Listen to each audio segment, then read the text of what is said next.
Alright, international break has started, and it's time? It's time for wildcards. So I've hit the wildcard button. Let's get into it. In goal, I've got Pope and Ward. Pope because Newcastle defense is the best out of the lots who have good fixture runs. I'm still kinda unsure, but for now, for this first draft, Pope's in, and pairing up with him is Ward. I still kept Ward because he still actually plays better than Iverson. In the defense, I've got Patterson, James, Cancelo, Trippier, and Sufal. I picked Patterson over Nico because he's the best 4.0 million defender right now. Because Everton proved they can actually keep a clean sheet rather than Nottingham Forest, who just keeps on conceding in every single match.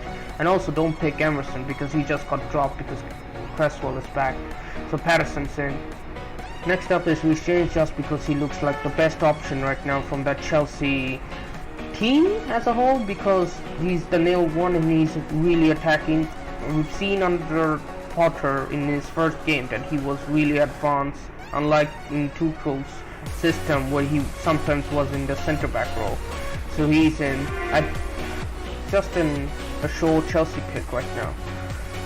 Next is Cancelo, because I have to pick him because of the bonus points, and also City are back to keeping clean sheets.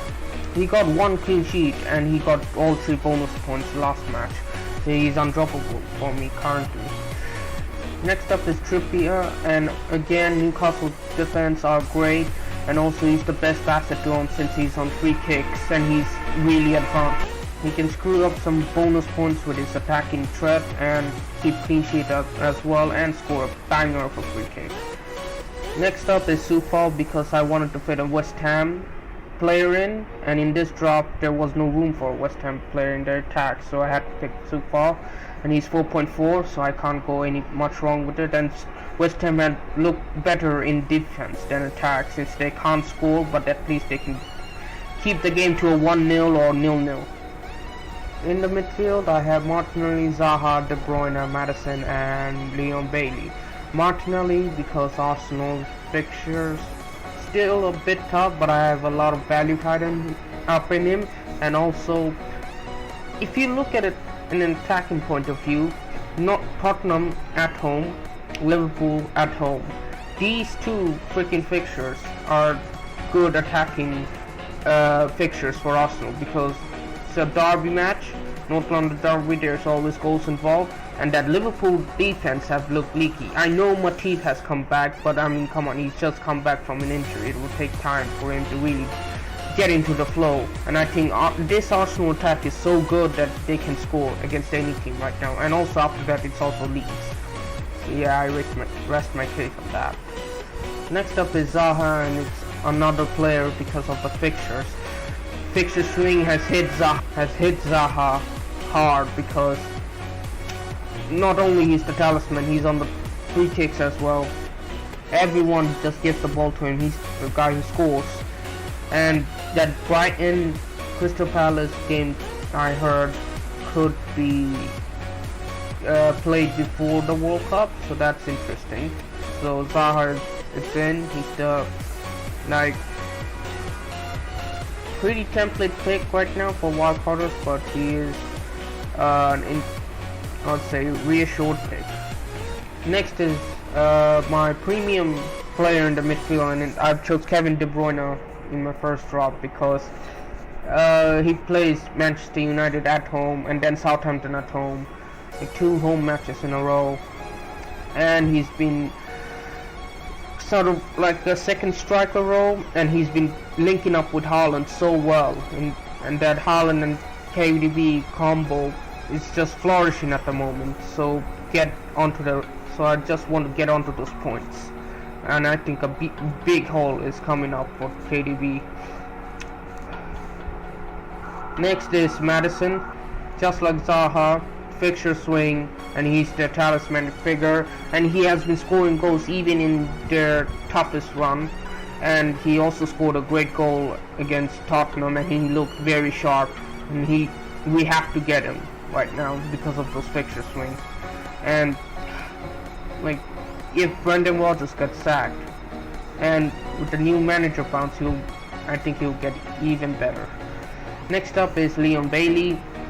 I could have chosen Andres, but I just used the 0.1 for Aston Villa there because their fixtures are turning for the better right now, but also it's still Aston Villa. But from an attacking point of view, like, he's one of their best players, and he's a good bench fodder. I wouldn't have Bailey as a nail starter in my team, but he's a good bench fodder, and you can rotate him very nicely with the others.